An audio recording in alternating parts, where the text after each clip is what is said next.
बिस्मिल्लाहिर्रहमानिर्रहीम। शुरू अल्लाह के नाम से जो बड़ा मेहरबान और नहायत रहम करने वाला है। मेरे तमाम बहन भाइयों को अस्सलाम वालेकुम। नाज़रीन इकराम, आज का हमारा टॉपिक है कुरान मजीद।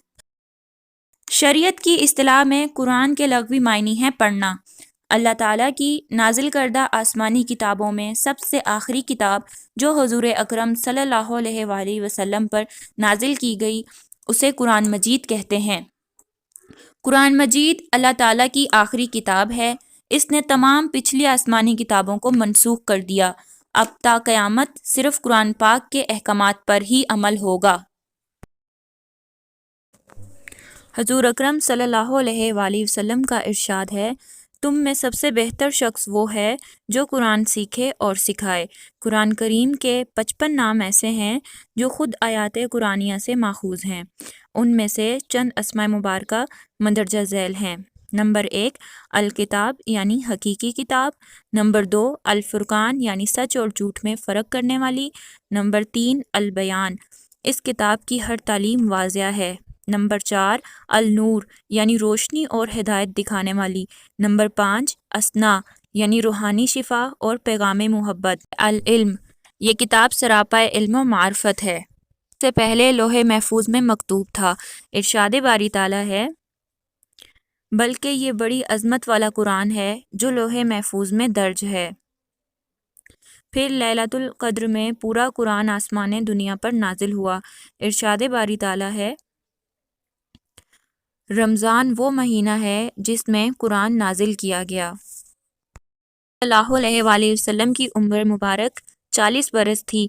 गारे हिरा में हज़रत जिब्राईल अलैहिस्सलाम तशरीफ़ लाए और लफ्ज़ इकरा के ज़रिए आ हज़रत सल्लल्लाहु अलैहि वसल्लम के सीने मुबारक पर कुरान का नज़ूल शुरू हुआ। कुरान पाक का नज़ूल ज़रूरत के बाद मुख्तलिफ़ औक़ात में होता रहा और 23 साल के अरसे में हज़रत जिब्राईल अलैहिस्सलाम के वास्ते से नाजिल हुआ।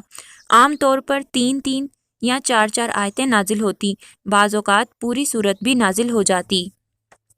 कुरान पाक अल्लाह ताला की आखिरी आसमानी किताब है जो हुज़ूर अकरम सल्लल्लाहु अलैहि वसल्लम पर नाजिल हुई। कुरान पाक बहुत सी खुसूसियात और फ़ज़ाइल की हामिल किताब है जिनका अहाता करना बहुत ही मुश्किल है। इन खुसूसियात में से चंद एक का तज़किरा यहाँ किया जाता है। कुरान पाक एक जामे किताब है। कुरान पाक ने साबका तमाम आसमानी किताबों को मनसूख कर दिया। कुरान पाक एक आलमगीर किताब है। कुरान पाक की हिफाजत का ज़िम्मा खुद खुदाए बुजुर्गो बरतर ने ले रखा है। कुरान पाक के एक हुर्फ की तिलावत के इवज़ 10 नेकियां मिलती हैं। इब्तिदा में कुरान पाक किताबी शक्ल में मौजूद ना था, बल्कि मुख्तलिफ़ चीज़ों पर लिखा होने के साथ साथ लोगों के सीनों में महफूज था। जब जंग यमामा में कई 100 हफ़ाज़े कुरान शहीद हो गए तो हज़रत उमर रज़ियल्लाहु तआला अन्हा ने खलीफ़ा अव्वल हज़रत अबू बकर सदीक़ रज़ियल्लाहु तआला अन्हा से दरख्वास्त की कि कुरान पाक को किताबी शक्ल में महफूज किया जाए। चुनाचे 75 सहाबाए कराम रज़ियल्लाहु तआला अन्हा की मुस्तकिल कमेटी बनाई गई। इस तरह अजमाए सहाबा रज़ियल्लाहु तआला अन्हा से कुरान मजीद का एक नुस्खा तैयार करवाया गया। कुरान करीम को ये एजाज़ हासिल है कि ये आखिरी इल्हामी किताब है जो 1400 साल से अपनी असल हालत में लफ्ज़न, हरफन और इराबन मौजूद है। कुरान करीम की इब्तदाई आयात ही में कारी को हदायत की जाती है कि अपने दिलो दिमाग को इस अमल के लिए तैयार कर लो कि ये वो किताब है जिसमें कोई शक नहीं। बेशक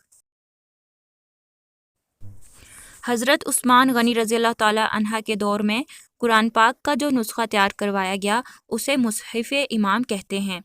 इस मुसहिफ़ का हज़रत अबू बकर सदीक़ रज़ियल्लाहु तआला अन्हा के दौर में जमा किए गए मुसहिफ़ से लफ्ज़ ब लफ्ज़ तक़ाबुल करा के इत्मीनान किया गया। इस मुसहिफ़ के जमा तरतीब का काम 23 हिजरी के अवाखिर और 25 हिजरी के अवाइल में मुकम्मल किया गया। इसकी 7 नकलें करा के मक्का मुकरमा, शाम, यमन, बहरीन, बसरा, कूफा और मदीना मुनव्वरा जैसे मरकज़ी मकामात पर रखवा दी गईं। इस तरह हज़रत उस्मान गनी रज़ियल्लाहु तआला अन्हा और दीगर सहाबाए कराम रज़ियल्लाहु तआला अन्हा की इंतहक मेहनत के बाइस कुरान मजीद एक ही लहजे और उखत पर सारी दुनिया में राइज हुआ। सुबहान अल्लाह। नाज़रीन इकराम, अगर आपको मेरी ये वीडियो पसंद आए तो मेरे इस चैनल को लाइक, सब्सक्राइब और शेयर करें। Thank you.